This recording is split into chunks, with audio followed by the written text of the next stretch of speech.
Hello future doctors. Today we will be dealing about mitral stenosis. What is the importance of this topic? This is the number one and the commonest valvular heart disease.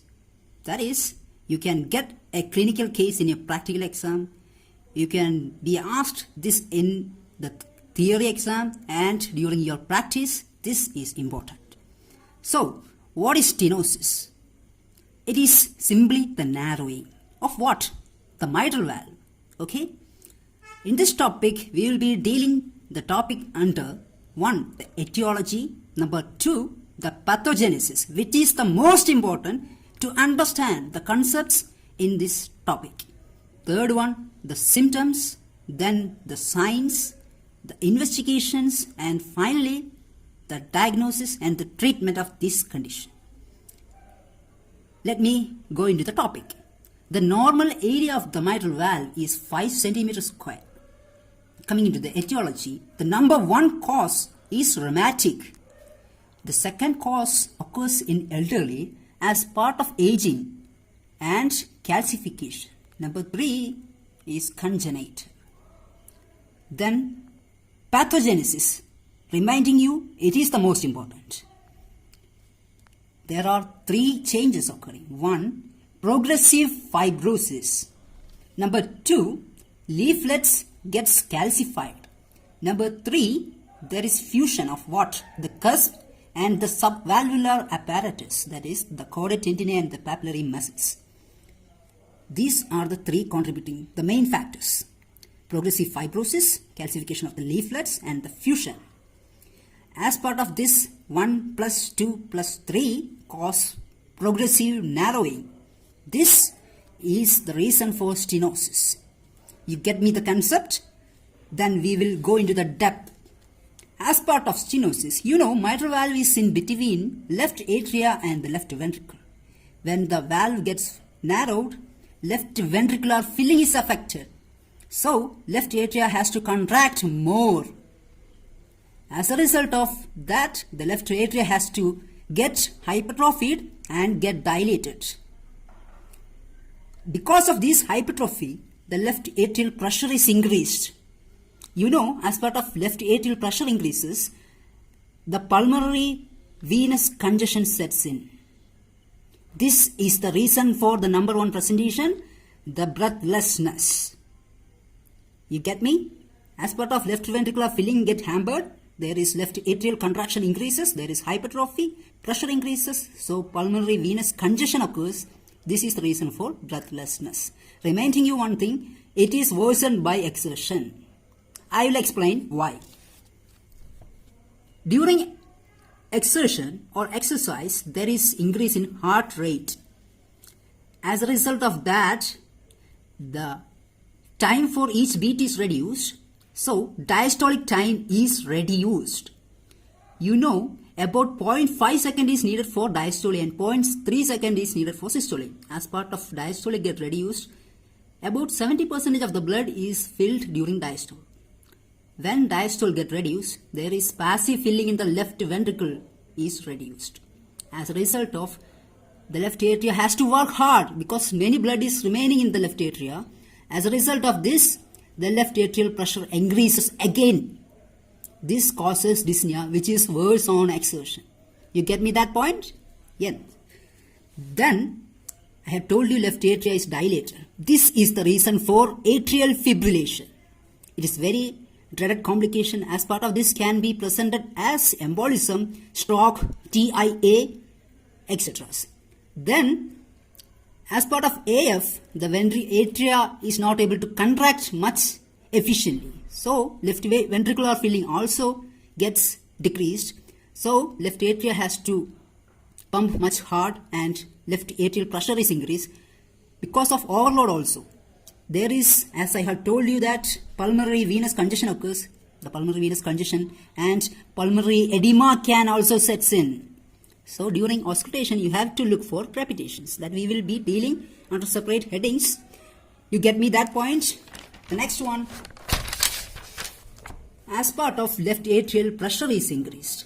Sometimes the pulmonary circulation may think that we can increase pressure and avoid pulmonary congestion. So, they can get hypertension.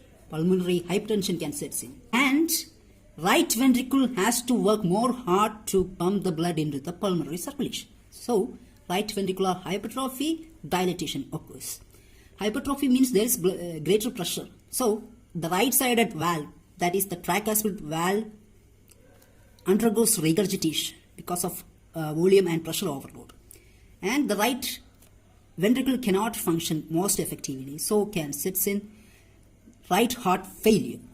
Do you get me that points? This is the pathogenesis of mitral stenosis, which is the most important. Then coming to the symptoms. Dyspnea, I had already explained. The number 2, hemoptysis. That is because of pulmonary hypertension, explained here. Pulmonary embolism, because of AF, I had explained. And pulmonary edema, that also explained. Number 1 is dyspnea, number 2 is hemoptysis. Then number 3, fatigue.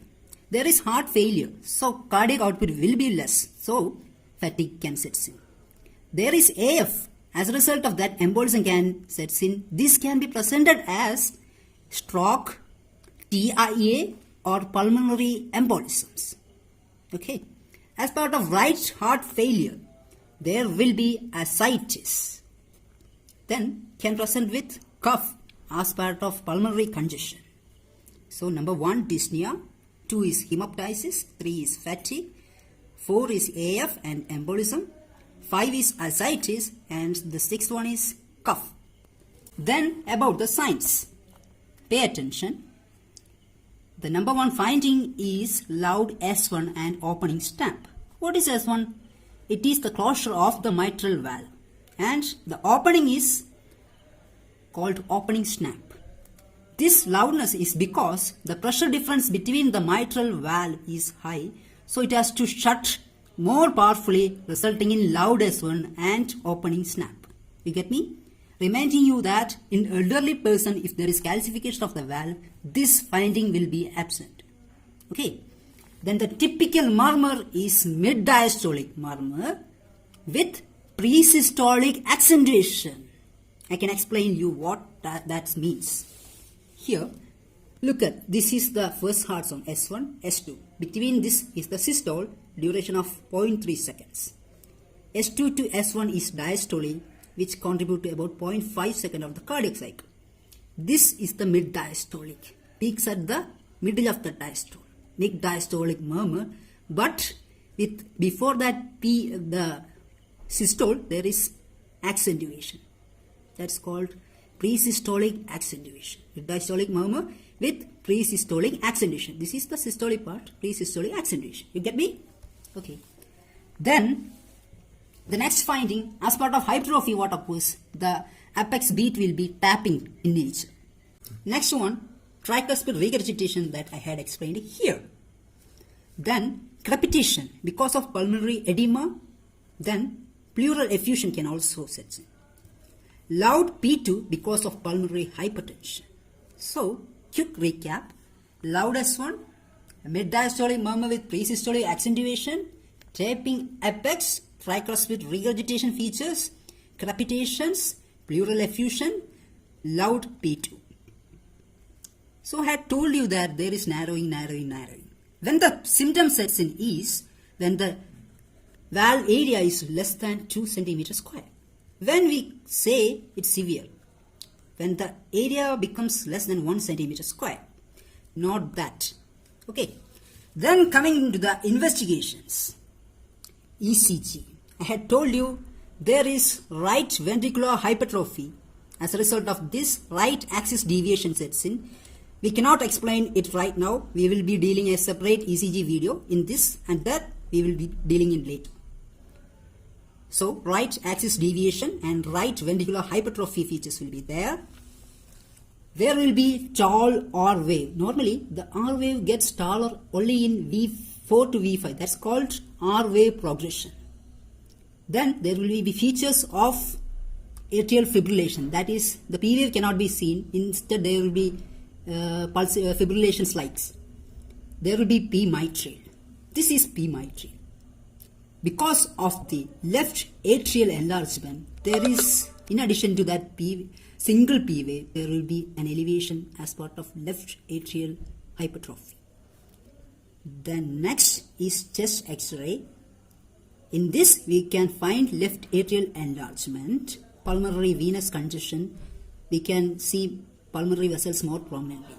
Then the echo. You can clearly understand that there will be, the cusp will be immobile, the valve area will be reduced, the left atria will be enlarged, the diastolic filling is reduced. We can also do Doppler study for finding the flow in between the valve.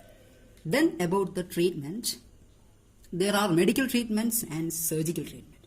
Medical treatment is for mild MS. What's a medical treatment? I had explained you the pathogenesis, the symptoms and signs. There is AF. As part of AF, there can be thrombus in the atria, can predispose into TIA strokes. So we have to give anticoagulants. Anticoagulation should be there. We should not allow AF to set in. You have to reduce the heart rate. For that, we have to use beta blockers, digoxin, calcium channel blockers. If there is pulmonary edema, we have to use diuretics. As part of this, there can be infective endocarditis. Why? Because when there is a increased pressure difference between a valve, there is chance of injury, and infective endocarditis can set in. So you have to give antibiotics as part of prophylaxis. So that is the medical treatment. And coming into the surgical treatment, the treatment of choice is valvuloplasty, because the God has given us a great valve. It's better to reconstruct it rather than replace it. One contraindication is that if there is tricuspid regurgitation, you have to replace the valve. Then indication for valvuloplasty, if the patient is symptomatic. If not symptomatic, we will go for what? Medical treatment. If there is only MS, we can do. If there is TR, we cannot do. If there is MR, we cannot do. Better to go for replacement. If the valve is calcified, we cannot do. These are the indications. So, in a nutshell, let me remind you that number one, etiology is rheumatic. There is stenosis. There is hypertrophy of the left atria as well as right ventricle, breathlessness. There is worsened symptoms on exertion. There is AF. There is pulmonary edema, pulmonary embolism. There is pulmonary hypertension. There is heart failure. Features of TR can be there. Symptoms, I had explained you. In the clinical examination, there will be loud S1, mid-diastolic murmur with pre-systolic accentuation. Severe means when the area is less than 1 centimeter square. Investigations, you understand? And the medical and surgical management has been dealt. So that's all for now. And this topic is purely based on Davidson latest edition.